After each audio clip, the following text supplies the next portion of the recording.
Hello friends, আসসালামু আলাইকুম।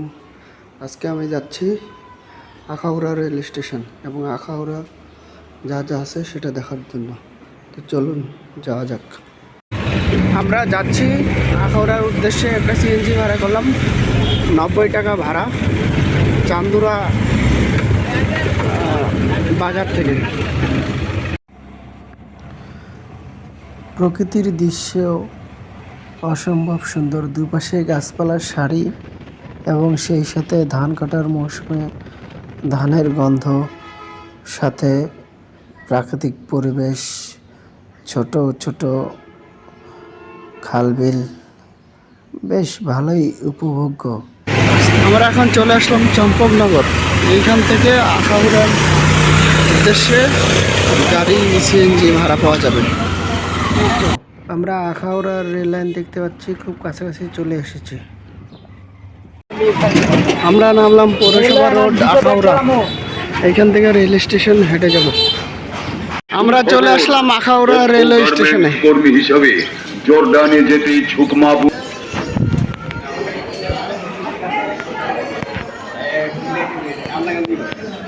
আমরা চলে আসলাম আখাউড়া রেল স্টেশনে। এখন রেল স্টেশনটা একটু ঘুরে দেখব কোথায় কি আছে।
আখাউড়ার রেলওয়ে জংশন, এত বড় স্টেশন।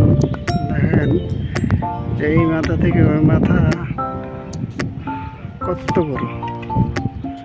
এবং এখানে মিটার গেজ এবং ডুয়েল গেজ, মিটার গেজ এবং ব্রড গেজ দুইটাই রেল লাইন আছে।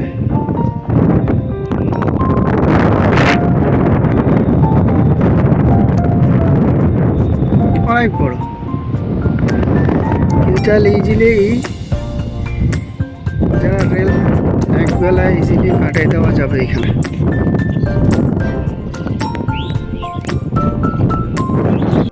এখানে 1 থেকে শুরু করে 5 নম্বর পর্যন্ত প্ল্যাটফর্ম আছে।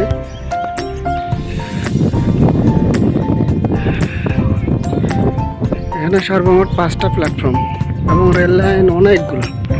রেল লাইন বসানো আছে 10টারও অধিক, অনেক বড়। আমরা খাওয়া দাওয়া শেষে আখাউড়া রেল স্টেশন থেকে এখন কোয়ার্টার যাচ্ছি। কোয়ার্টারের উদ্দেশ্যে রওনা হলাম রিক্সাতে।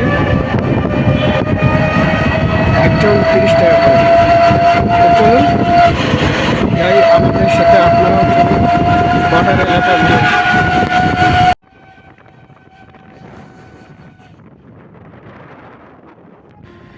এইখানেও সেম, দেখেন কি সুন্দর পরিবেশ। আসলে গ্রামীণ পরিবেশ এবং প্রাকৃতিক সৌন্দর্যের কথা না বললেই নয়। আসলে এটাই আসল বাংলাদেশের সৌন্দর্য। ওইতে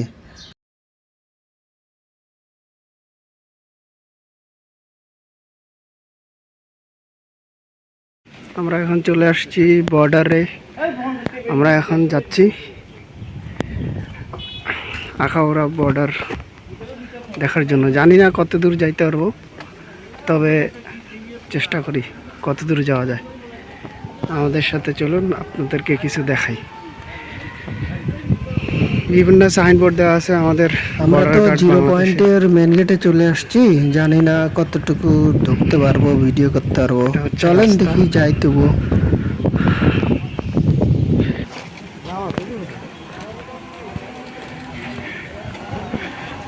বাংলাদেশের একটা ট্রাক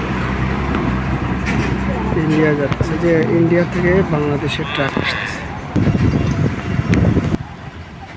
এখান থেকে যাওয়া নিষেধ, তাই পাসপোর্ট ছাড়া যেতে পারতেছি না।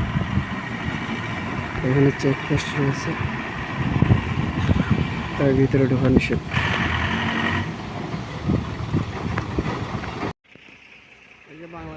এইটাই মূলত লাস্ট স্টপেজ, মানে চেকিংয়ের জায়গা। এই যে দেখেন ব্যাগ চেক করতেছে, এইখান থেকে সরাসরি ভারতে যাওয়া যাবে। এই যে ভারতের বিএসএফ দাঁড়ায় আছে, এইখান থেকে আর কি যাবে। যে বাংলাদেশের লোকজন যাচ্ছে ইন্ডিয়ায়, ওরা বাংলাদেশ থেকে ইন্ডিয়ায় হাসি খুশিভাবে যাচ্ছে।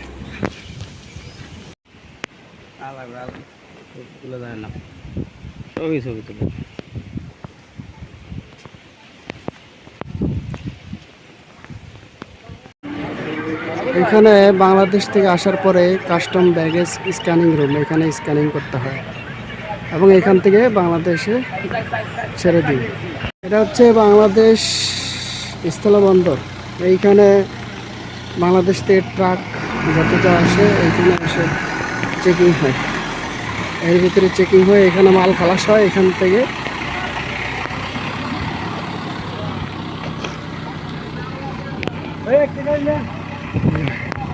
দেখেন ট্রাক ঢুকতেছে। ইন্ডিয়া থেকে যত কলকারখানা আছে ওই আশেপাশে সবগুলা বজ্র এই খালের মাধ্যমে বাংলাদেশে প্রবেশ করে দেওয়া হয়েছে। কি পরিমাণ কালো, ওইখানে যদি তুলতে পারতাম তাহলে বুঝতে পারতেন। বর্ডার দেখার শেষে আমরা এখন যাচ্ছি রেলওয়ে তিতাস ব্রিজ দেখার জন্য। তো অটো নিলাম, চলেন আমাদের সাথে। এটা হচ্ছে তিতাস রেলওয়ে ব্রিজ।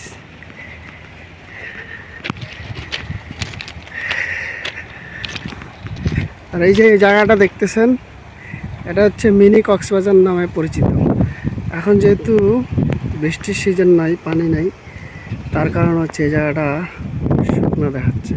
বর্ষাকালে এই জায়গাটা ভরপুর পানিতে থাকে, তখন এখানে সুন্দর লাগে। তো চলেন রেলওয়ে তিতাস ব্রিজে একটু ঘুরে আসি। এইখানে কেউ যদি ঘুরতে আসেন তো একটা জিনিস সতর্কতা অবলম্বন করবেন, কারণ এইখানে আশেপাশে কোনো লোকবল নাই এবং ব্রিজের আশেপাশে যে কোনো কিছু অপ্রীতিকর ঘটনা ঘটে যেতে পারে। তো এখানে খুবই সাবধান, আশেপাশে দেখে ছবি ভিডিওগ্রাফি করবেন, কারণ এখানে অনেক গাঁজাখোর নেশাখোর হচ্ছে ওরা থাকে। হ্যাঁ, পরে একটা ঘুরতে আসলেন, একটা অ্যাক্সিডেন্ট হয়ে গেল, এটা কারোই কাম্য নয়।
আজকের মতো ট্যুর শেষ।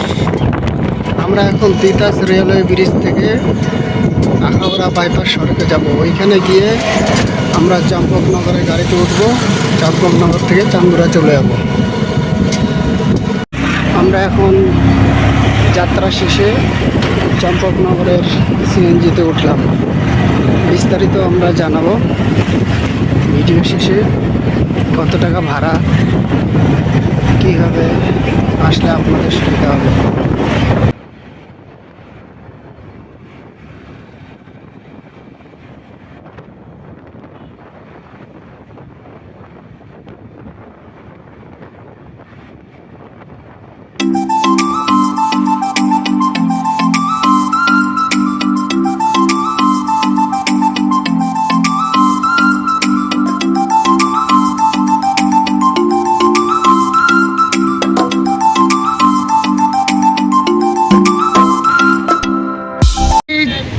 তো ফাইনালি চলে আসলাম চান্দুরা বাজারে। আজকের ভ্রমণ শেষ। সবাই পাশে থাকবেন। ধন্যবাদ। আবার দেখা হবে কোনো একটি নতুন জায়গায়।